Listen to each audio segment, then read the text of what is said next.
What is a motto or quote that you live by? If I think backwards, because of the way I was lived or raised, just don't take any guff out of anyone. Stand toe to toe to them. And I've done that a lot. What does success mean to you? Success. Gee, I don't know really how to explain it. I've always, I've never had what you'd call it, a real good life, because being raised the way I was, and it's always been a tough life. But success to me is just getting by, do the best you can, and enjoy it. In today's world, how do you think somebody can become successful? Well, there's two ways I think I can think of. One of them is, well, three ways. For young people, throw that damn phone away. Honestly, they spend way too much time on it.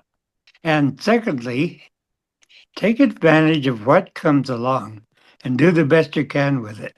And get politics out of your life. Yeah. How long have you been married? Or how long were you married for? Well, this year in August 21, it'll be 79 years. Wow, that is crazy. So you've been married for 79 years, which is crazy. What is the key to a happy and strong relationship? When we got married, the justice of the peace that married us gave us one piece of advice that we always followed. And that he said, don't ever let the sun go down on an argument. And we practiced that all of our life. If we had a misunderstanding, we never let it go past the sunset. And like I said, we had a fabulous journey. Yeah, we argued, we screamed at each other, and we threw things at each other like normal people do. But other than that, we got along beautifully. Thank you. That's awesome. What is the key to a strong family as a whole?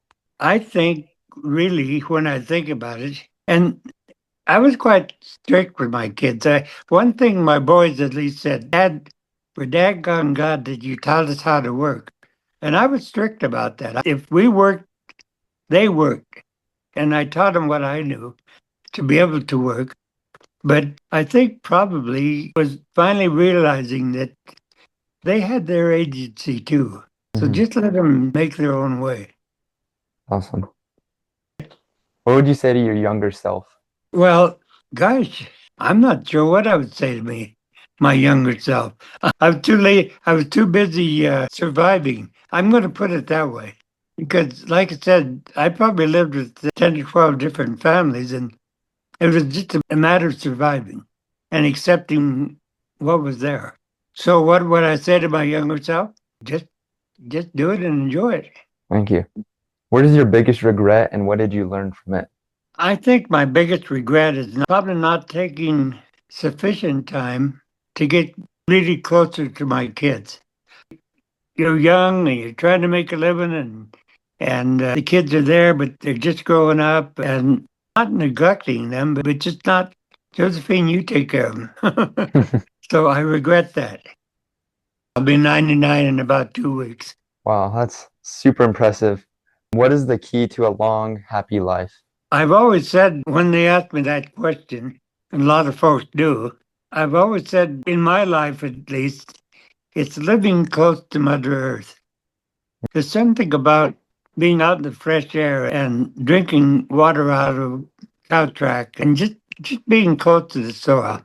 I think if I can say that was why I've lived so long, I would say that's why. Hmm, thank you. That's awesome. This is the last thing I got for you. I got a request from family to see if you are willing to sing for us. Sing for you. Let's see.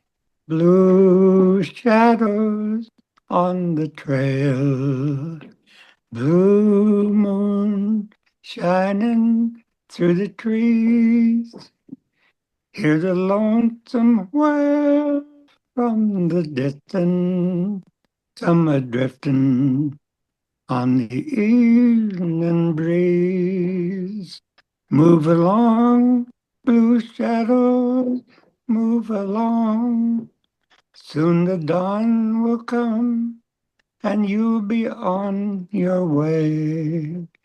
But until the darkness sheds its veil, there'll be blue shadows on the trail. I kind of messed that up, but that's one of my favorite songs. That was awesome. Thank you so much. That was so Yep. cool. That's all I have. Thank you so much for doing this with me. Yeah, betcha. Thank you. Of course.